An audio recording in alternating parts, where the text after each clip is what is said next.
Mark time. Mark. Colored. Walk. Cut.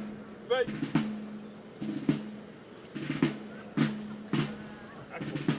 Dress ready. Dress.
Okay.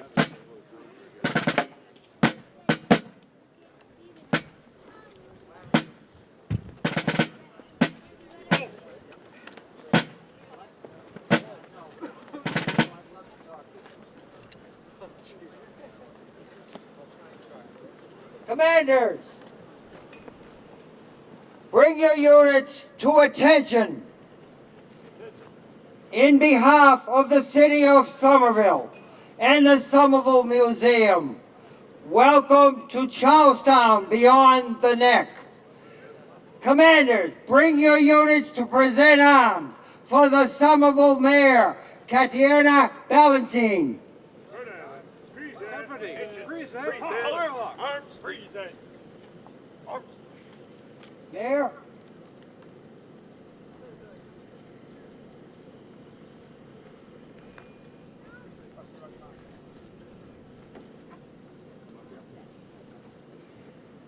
Commanders, bring your units to order arms. Parade, rest, and pay attention to the program. Thank you very much. Ready. Shoulder your firelock. Arms. Company, order your firelock. Order. Arms. Parade. Rest. Rhode Island. You're the MC, so you introduce everybody. Okay. Good afternoon. I'm Katjana Ballantyne, the mayor of Somerville, and I will be your MC for today. Next up, I would like to introduce Reverend Samuel Langdon.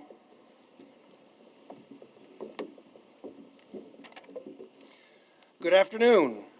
I am Dr. Samuel Langdon, the 7th president of Harvard College. We are gathered here today under the hand of the Lord. The arm of cruel oppression is sweeping across New England, especially in this colony, and yet this day is dedicated to liberty.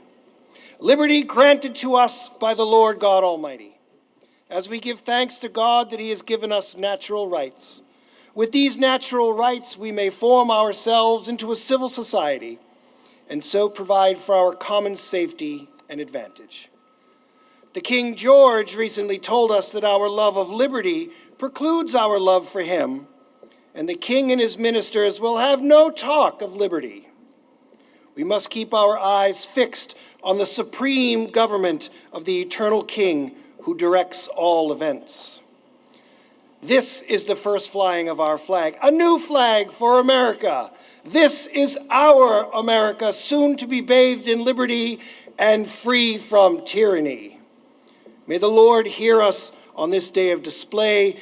May he defend us. May he send us help from his sanctuary and give us strength as we set up our banner. For the Lord your God, he that goeth with you, fights with you against your enemy and saves you. Amen.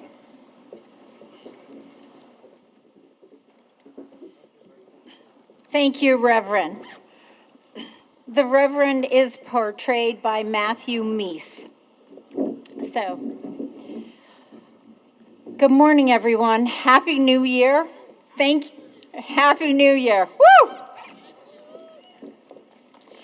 Thank you all for being here.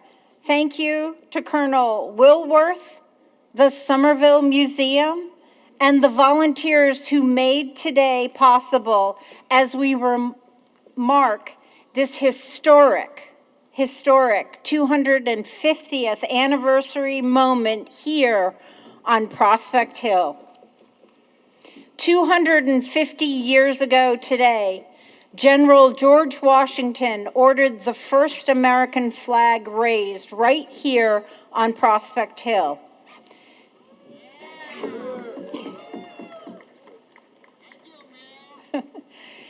In the months that followed, a revolution became a nation. And this hill became part of the story the world would learn by heart. And the story of this place goes back even further. Before Prospect Hill became a site of revolutionary significance, this land was home to the Pawtucket Band of Massachusetts. And the Somerville we know today lies within the indigenous village of Winnisemmet.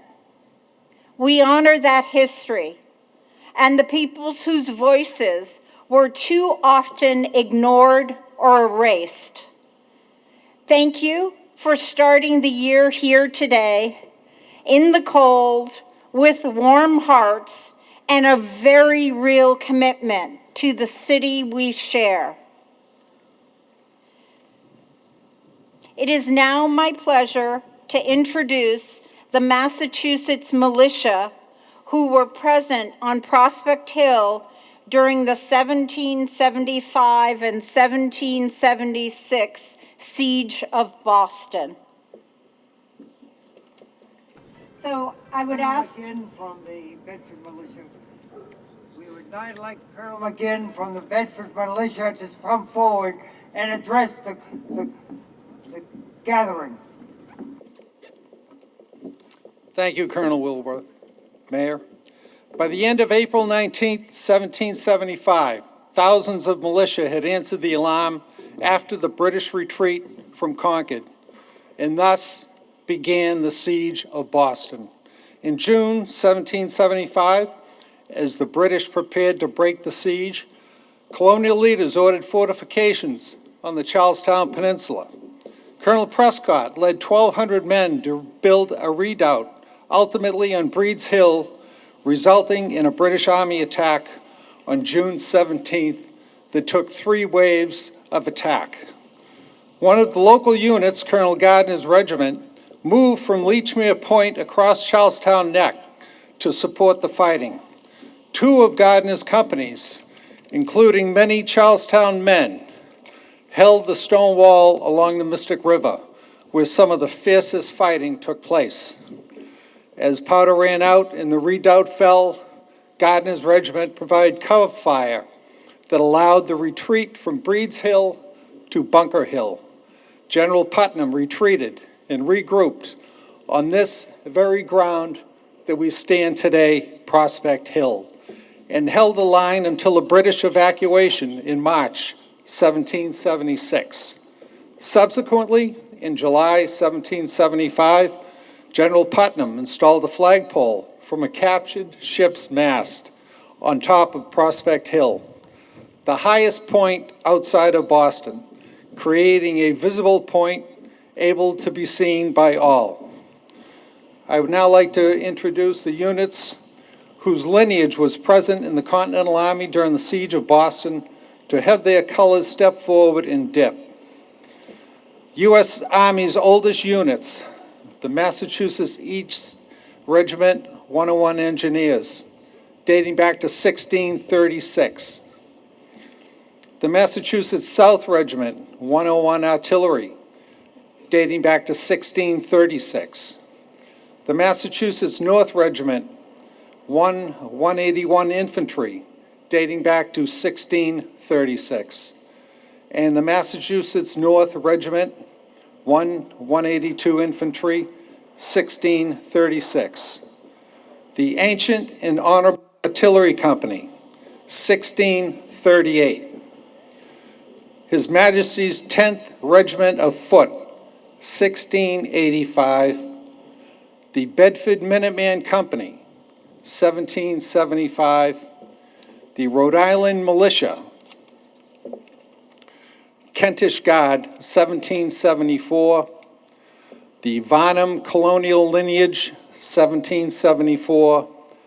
And the Aleppo Minutemen, as well as the Rhode Island Patuxent Minuteman Company. Thank you. Also, fife and drum, which I think is Prescott's Battalion. Prescott's Battalion, Fife and Drum, also. Thank you.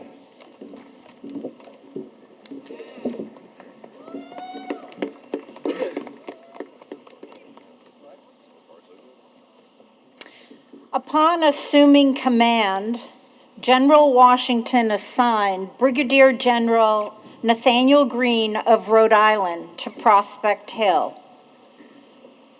Representing Greene's home unit, the Kentish Guards will now hear from Colonel Richard Shericka. Thank you. Shortly after the Battle of Bunker Hill, Rhode Island's colonial legislature raised 3 regiments with Brigadier General Nathaniel Greene as its commander to aid the Patriots in the siege of Boston. When George Washington took command on July 3rd, 1775, he found much of the army in disarray, but not Rhode Island troops, where he observed strict order and discipline, down to the tent pegs. Impressed by this, he placed Nathaniel Greene in charge of Prospect Hill, the key position in the American line, with 4,000 men, including the Rhode Island regiments, Gardner's regiment, and other local militia. And why were Rhode Island troops so superior at this moment in history? Massachusetts did not lack for brave and strong men, nor for able and experienced leaders. However, Rhode Island had a locally elected governor who supported the local militia, whereas Massachusetts had a royal governor and an oppressive army of occupation, seizing your weapons and ammunition and arresting your leaders. Nathaniel Greene was instrumental in training these free-spirited militia units into an effective fighting force in the now renewed Continental Army. Thank you. Great job. Good job.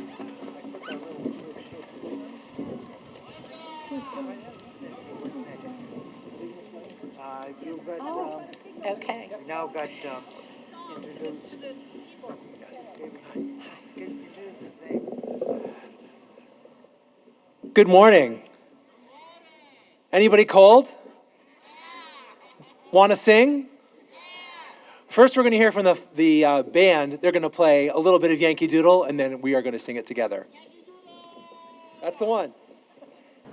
1, 2, 3. Go.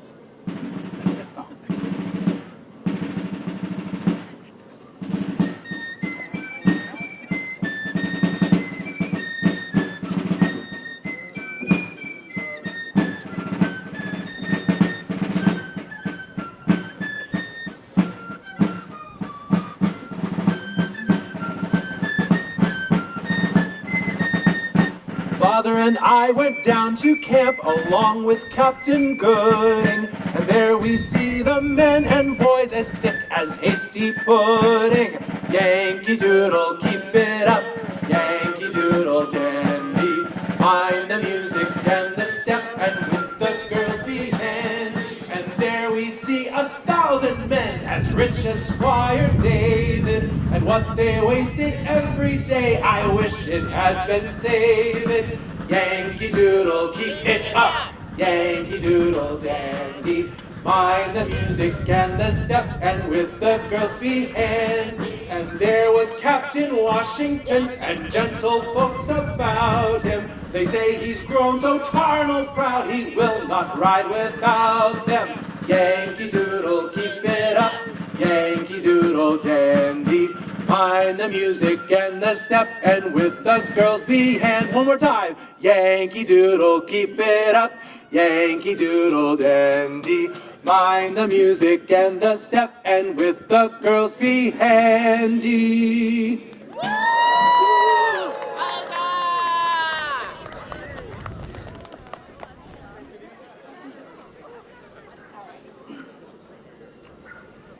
Next up, after 8 months of siege, General Lord Howe, British commander, distributed the King's Speech, which declared the colonies in rebellion to every colonial soldier. His Majesty King George III, Delegate Colonel Paul O'Shaughnessy, His Majesty's 10th Regiment of Foot, is here to explain the consequences of continued rebellion.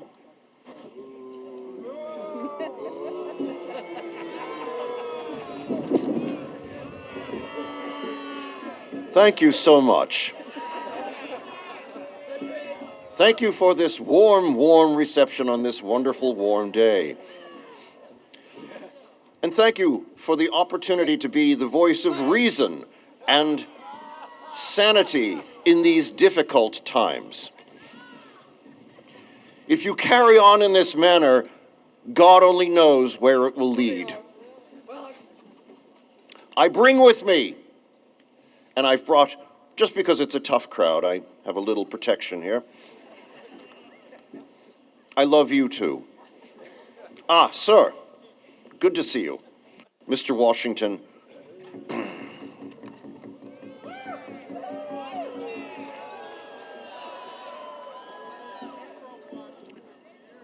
Mr. Washington, to you.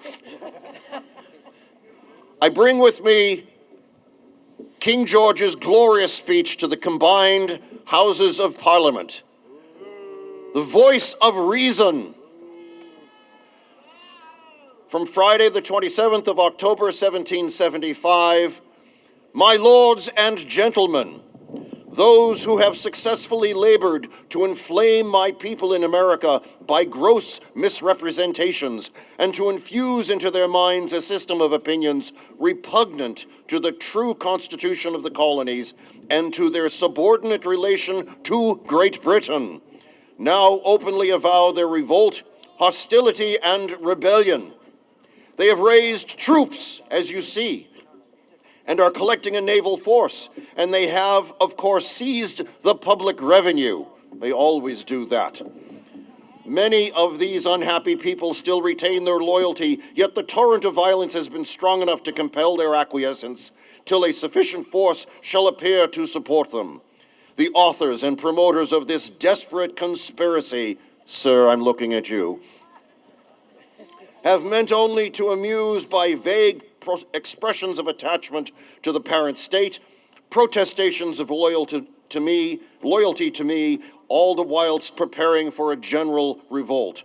On our part, the resolutions of Parliament have breathed a spirit of moderation and forbearance. I have acted with the same temper, anxious to prevent the effusion of blood of my subjects and the calamities which are inseparable from a state of war, still hoping that my people in America would discern the traitorous views of their leaders. To be a subject of Great Britain, with all of its consequences, is to be the freest member of any civil society in the known world.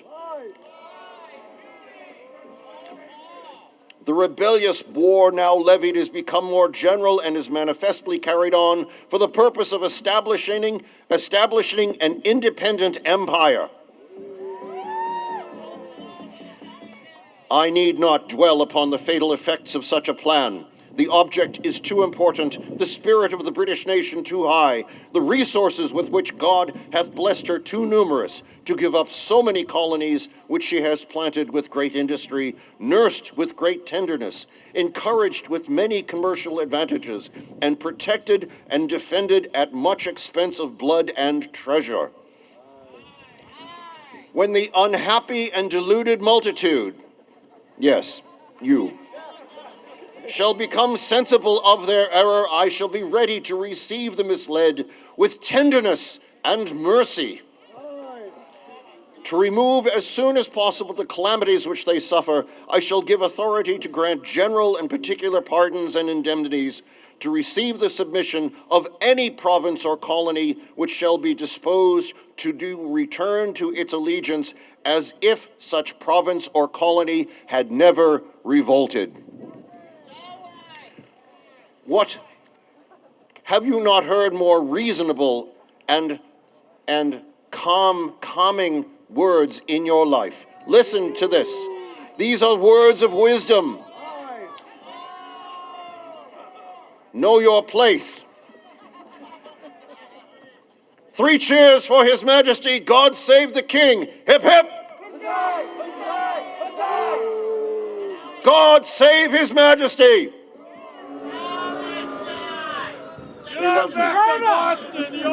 Sir. Colonel, I ask you, I may be a simple captain of militia and yourself a colonel of supposedly the greatest army in the world. Well, you know your place. But I think there's some confusion. You see about yourself only law-abiding citizens. For was it not your king who left us to fend for ourselves because he couldn't dare spend the money on a standing army, so he created these militia laws. He required all of us of fighting age to pick up arms to defend ourselves against the enemy, to defend our homes. Well, my countrymen, today the enemy looks a little more familiar, I'd say. Well, we might want to reconsider those militia laws. Carry on, sir, with your prattle. I say we take this new proclamation and burn it! Well then, I think I'll be leaving. Goodbye.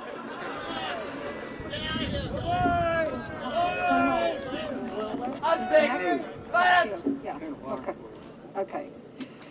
So please welcome Colonel Lawrence Wilworth, a Somerville native and a member of the Ancient Honorable Artillery Company of Massachusetts.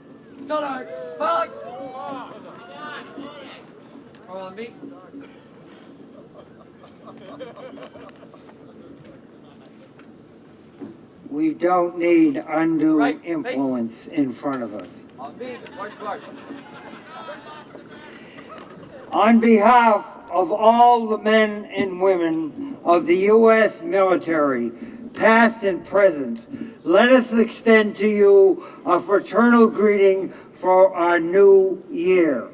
As it is now winter, let us never forget the harsh conditions and sacrifices of all men and women of the U.S. military that have served you and this nation, both past and present. 250 years ago, in December 1775, the British Army had been besieged for over 8 long months. The patriotic enthusiasm of last spring and summer is now filled with pessimism and a harsh reality, as you just observed. How can a militia army facing the might of Great Britain long persevere? reconciliation with King George has been unsuccessful and no clear outcome is in sight. The soldiers haven't been paid. Morale is low. It's winter. They want to go home because their enlistments are coming up the end of December. How would it be possible to transform a militia army to a new Continental Army on January 1st, 1776? When the King's Speech, referenced earlier, declaring the colonies in revolt, was distributed through the American lines when their enlistments were up, General Washington wanted to hear none of this. He responded by ordering the new flag to be raised at the most visible point, Prospect Hill.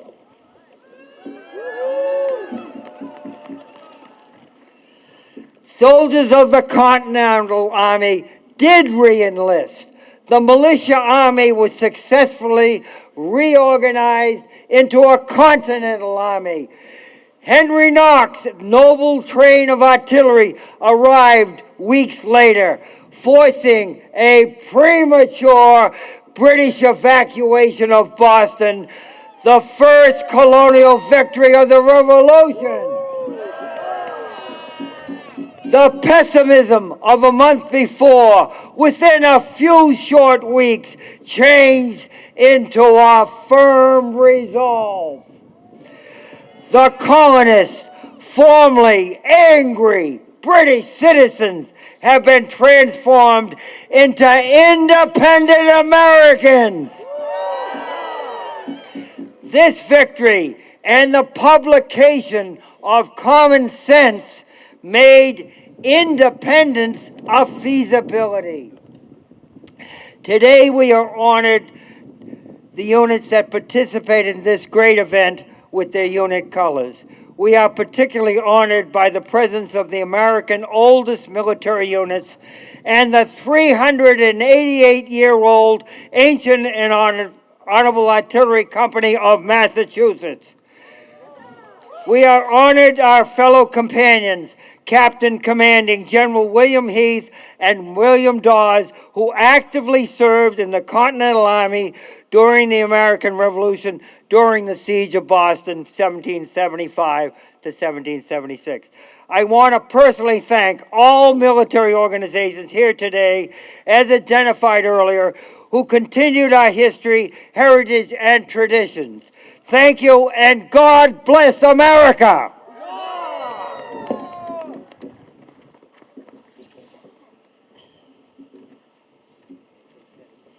Now we will hear from Somerville's own Major General Richard Johnson, Forscombe Deputy Commander with over 4 decades of distinguished Army National Guard military service.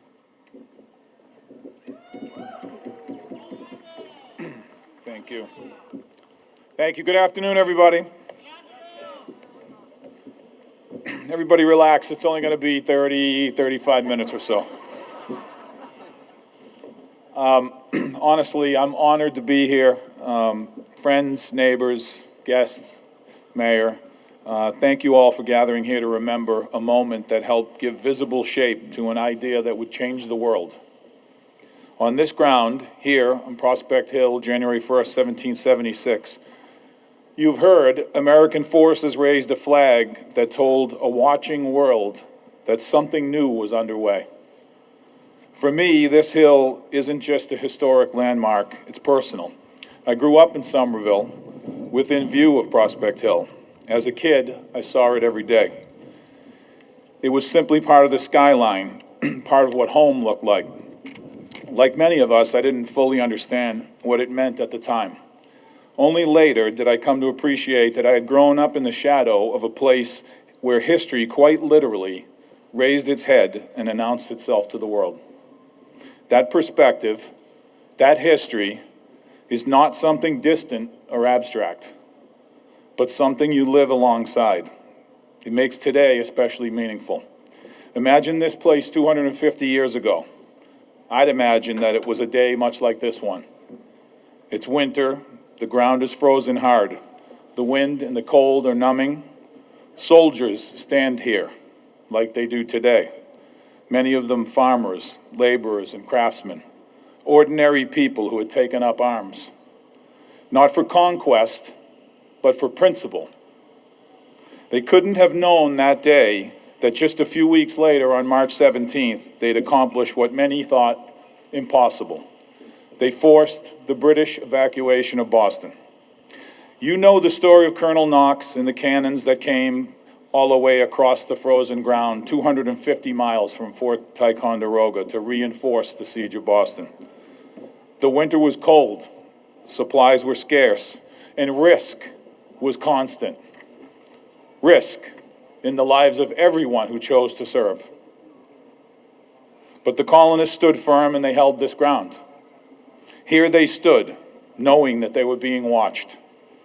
Prospect Hill was chosen deliberately. From here, the Continental Army could be seen clearly. What happened next was meant to be noticed.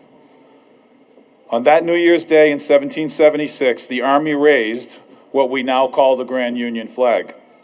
13 stripes represented 13 colonies, united. But in the corner remained the British Union Jack. Now, to our modern eyes, that design might seem contradictory. But revolutions are not born fully formed. That flag captured exactly where the colonies stood at that moment.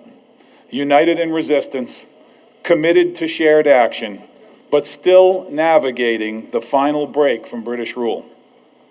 Independence wouldn't be declared until 6 months later.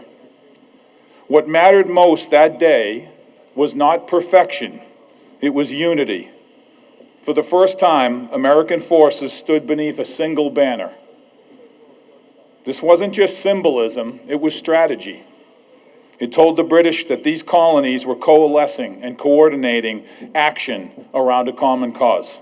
It told potential allies abroad that something new was emerging. And it told the citizen soldiers standing here that they were no longer fighting as separate provinces, but as one people. This was not a moment of celebration, it was a moment of commitment. They didn't know how long the war would last. They didn't know who would survive it. What they knew was that turning back was no longer an option. Somerville doesn't always appear in bold print in Revolutionary War textbooks. We're not Lexington Green, we're not Bunker Hill, but history isn't made only in famous places. It's made wherever people decide to act.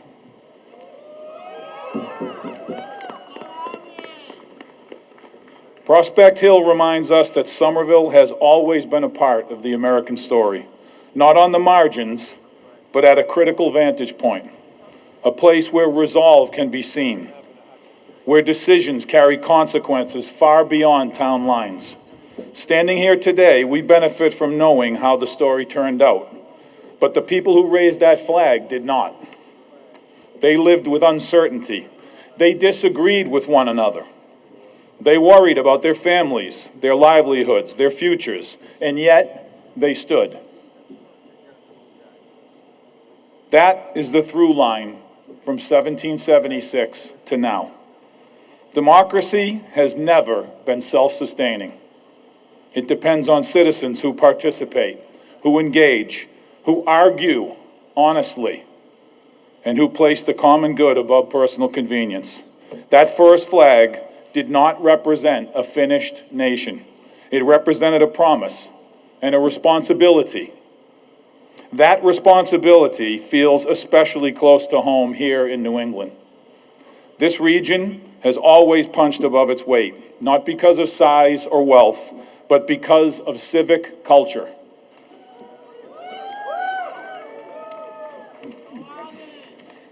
Army, that's right, brother. Town meetings, volunteer service, neighbors who show up when something needs to be done, and a stubborn insistence that voices matter. From meeting houses to mills, from shipyards to schoolhouses, from hills like this one to town halls and city halls across this Commonwealth, the habit of participation has been passed down generation after generation. When the flag was raised here on Prospect Hill, it caught the winter wind, just like that wind that just caught my page in front of me. It wasn't just fabric on a pole, it was a signal that ordinary people were willing to take responsibility for extraordinary ideas. As someone who grew up in Somerville, seeing this hill every day, I can tell you this: history doesn't live only in museums. It lives in the places we walk past, the choices we inherit, and the obligations we accept. So today, let's remember not only what happened here, but what it asks of us. To stay engaged, stay united, even when we disagree. Coming together here on this day reminds us of what unites us.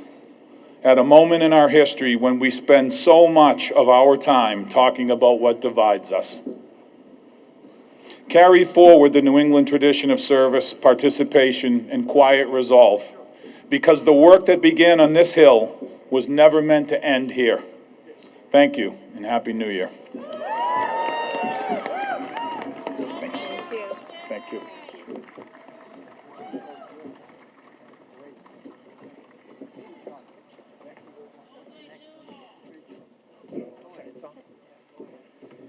This next song is not as well known as Yankee Doodle, but there's still a chance for you to sing along. There are 3 verses, and at the end of each verse, there's a place where I want you to be loud. The first one is, I'm going to say it for you, and I want you to repeat it back. Oppose, oppose, oppose, oppose. Let me hear it. At the end of the second verse, huzzah, huzzah, huzzah, huzzah. And the third verse, and fight and shout and fight and shout. You're ready. All right, the band is going to show us the melody up front.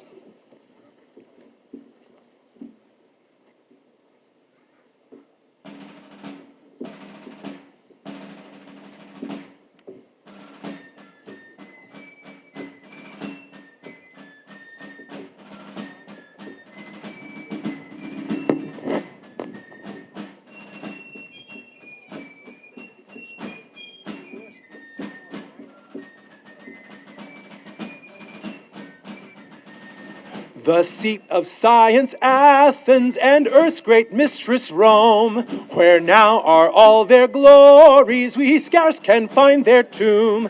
Then guard your rights, Americans, nor stoop to lawless sway. Oppose, oppose, oppose, oppose, my brave America.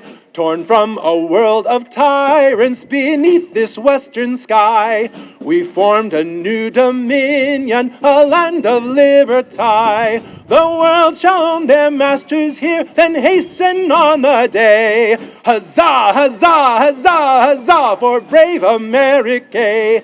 Lift up your heads, ye heroes, and swear with proud disdain. The wretch who would enslave you shall spread his snares in vain. Should Europe empty all her force, we'll meet her in array, and fight and shout and fight and shout for free America.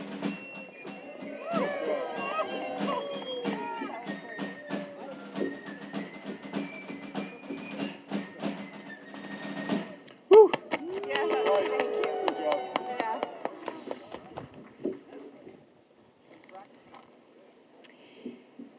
Today we honor all who served, free and enslaved, indigenous and immigrant, famous and forgotten. Our next speaker, Sean Osborne, will be portraying Primus Hall, born to enslaved parents and who joined Washington's Continental Army to gain his freedom.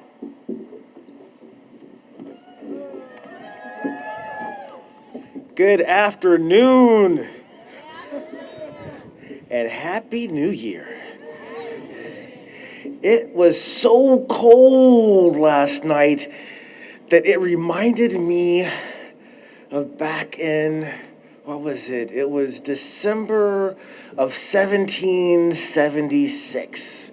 And there I was with my fellow soldiers preparing to cross the Delaware River for the surprise attack on the Hessians in New Jersey. This plan had been thought of by the great General Washington, and it was successful. But boy, was it cold. Now, you must forgive me. My wife always says to me, Primus Hall, why must you always tell stories about General George Washington and you? And I say, because I'm just an old veteran, that's what we do.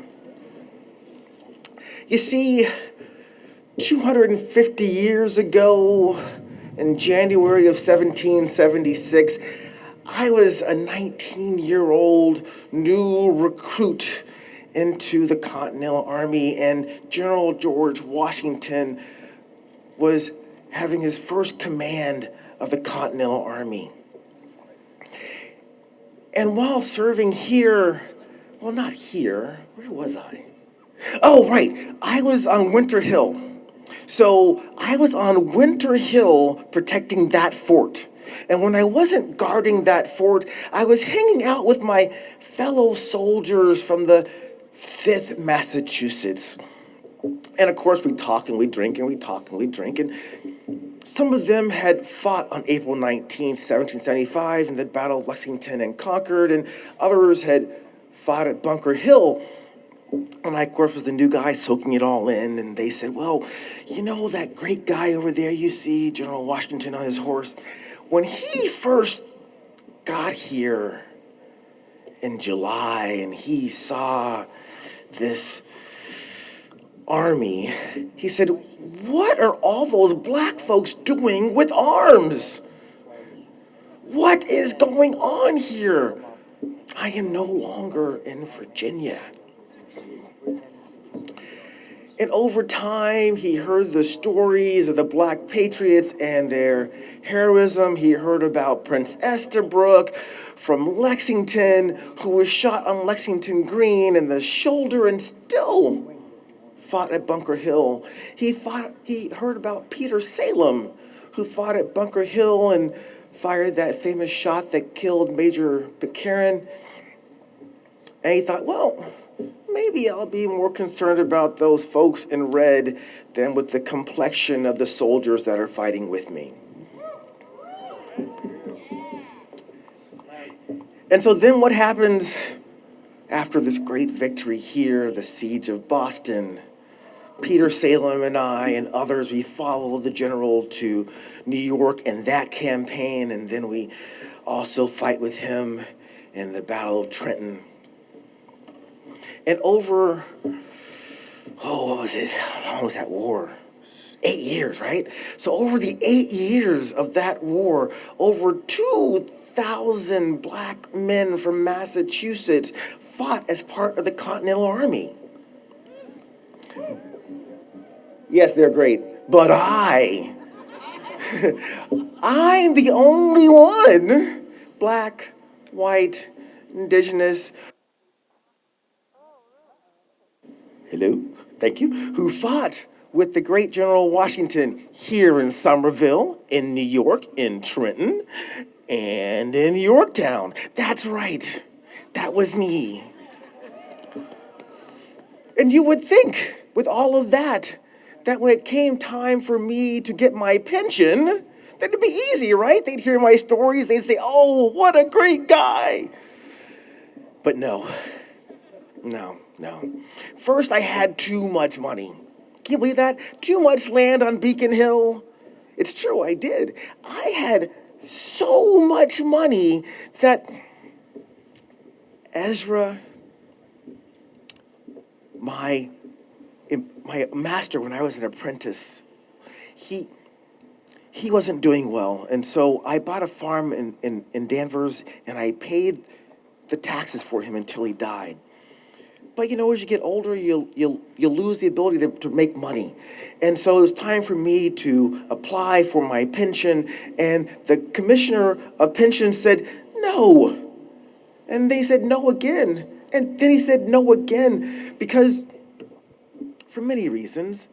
One was, like the mayor said, he thought that I was enslaved, and that enslaved people weren't eligible for a pension, but that wasn't true. You see, my parents, Prince Hall and Delia Hall, they were enslaved. But their master took me before I was 1 year old, and he gave me to Ezra. And Ezra raised me as his apprentice. He was a shoemaker, and I hated shoemaking. So by the time I was 15, I had been released from my contract, and I was a free man. So when I enlisted in April 19th, I did so as a free man. I fought for this country as a free man. So as a free man, I appealed the decision to Congress. And Congress heard my testimony and the testimony of the other veterans who fought with me, and they overruled the commissioner of pensions, and they gave me $60 a year. Now, I must say that was great then, but $5 a month doesn't go that far. So after this is all over, and maybe later on today or tomorrow, when you see an old pensioner, that's me, offer me a warm drink, and I will tell you some more stories about me and the great General George Washington. Till then, stay warm.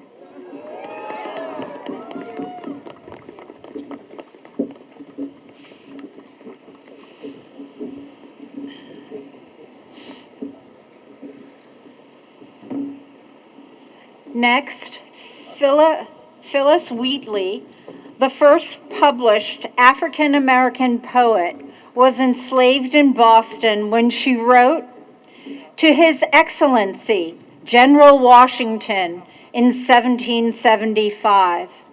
Her poem praised his leadership while boldly asserting the intellectual and moral presence of Black Americans in the struggle for liberty. We will now hear an excerpt read by Zain Magubane.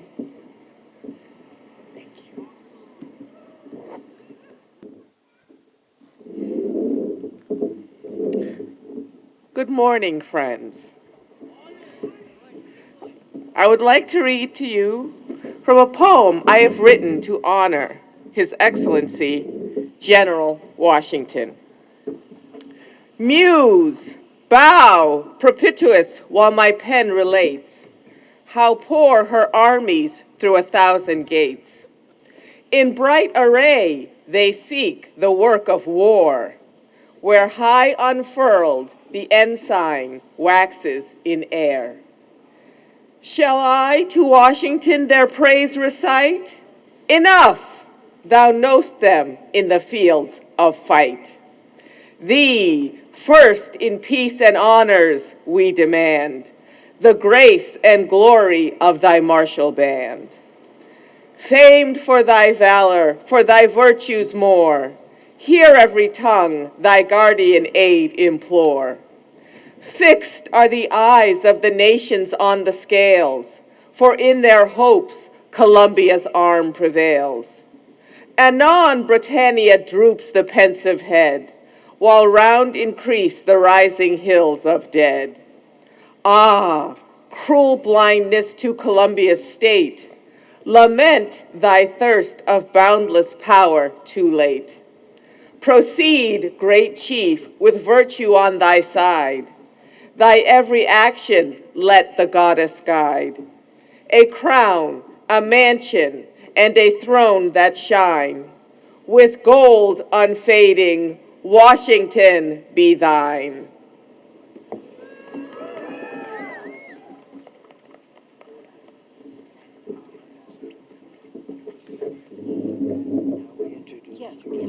Yep.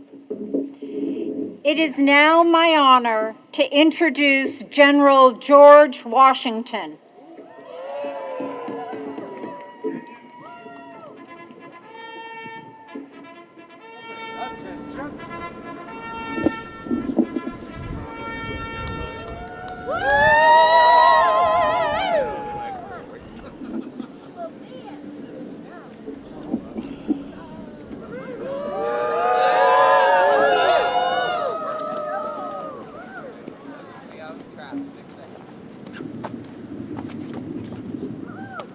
Go Washington!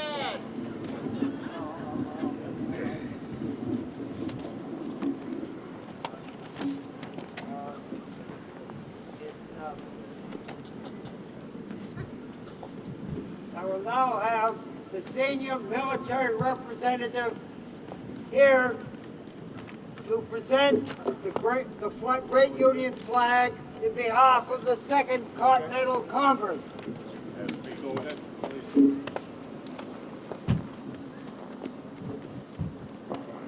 His Excellency hopes that the importance of the great cause we are engaged in will be deeply impressed upon every man's mind.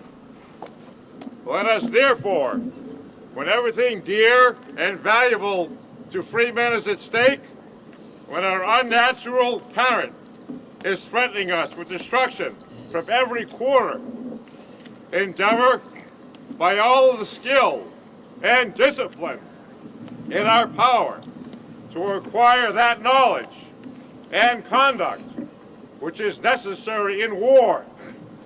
It is discipline that is the life and soul of an army, which is next under Providence, is to make us formidable to our enemies, honorable in ourselves, and respected in the world.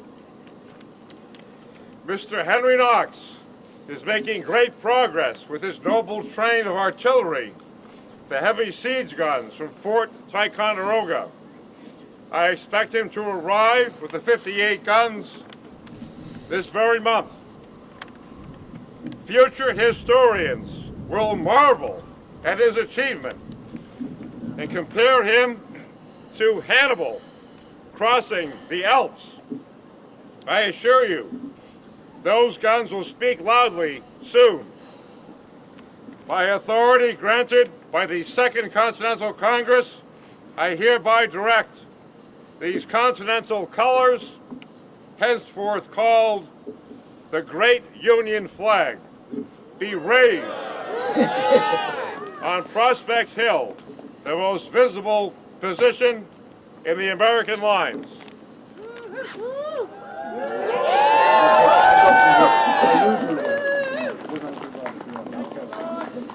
Thank you, George. Present the flag to General Washington. Detail, post to move the colors to the tower. General.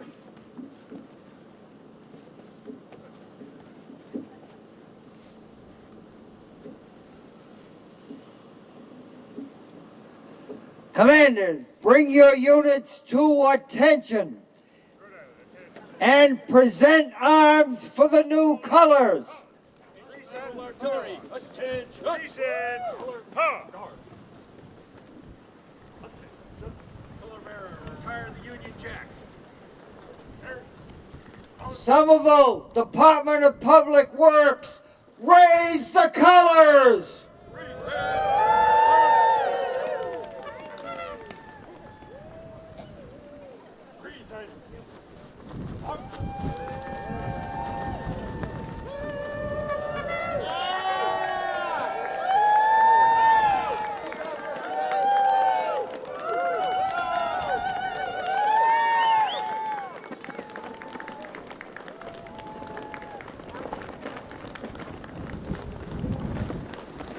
The mayor of Somerville now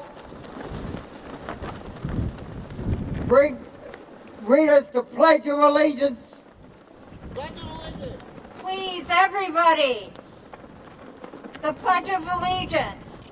I pledge allegiance to the flag of the United States of America. Let's hear your voices. Stands one nation, under God, indivisible, with liberty and justice for all. Woo!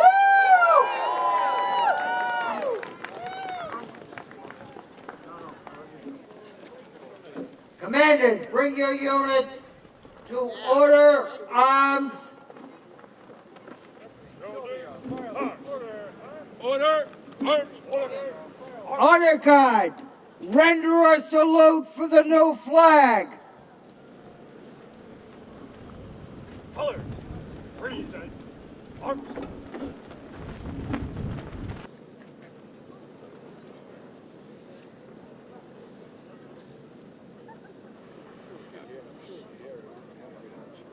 Honor guard, fire a salute. Fire salute! Freeze in. Arms.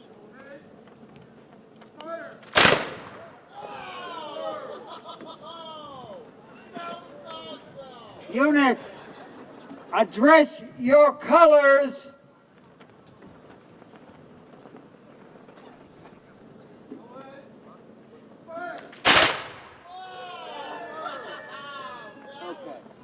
Units that have to leave at this time are hereby dismissed. Everybody remain for the final part of the ceremony.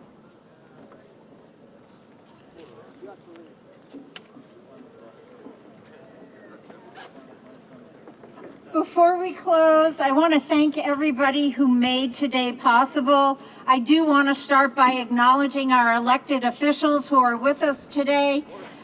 State Rep Erica Eiderhoven, Somerville City Councilors, Emboss, Strezzo, Wilson, Ewan-Campen, Davis, thank you please for being here. The Somerville Museum, you did a fabulous job.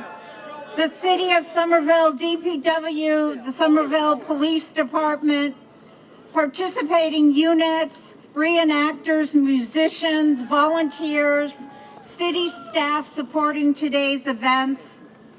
I invite everybody who brought or made a flag to raise it proudly, and together we'll sing Stand By Me. So thank you for joining us today, and Happy New Year.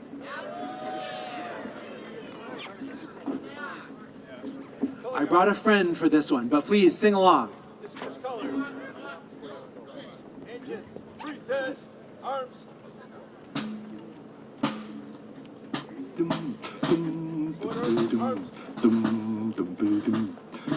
When the night has come and the land is dark and the moon is the only light we see. No, I won't be afraid. No, I won't be afraid. Just as long as you stand by me. So darling, darling, stand by me. Oh, stand by me. Oh, stand now. Stand by me. Stand by me.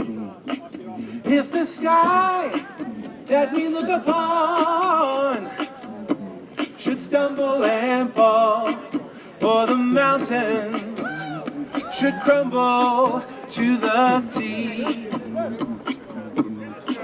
I won't cry, I won't cry, no, I won't shed a tear, just as long as you stand by me.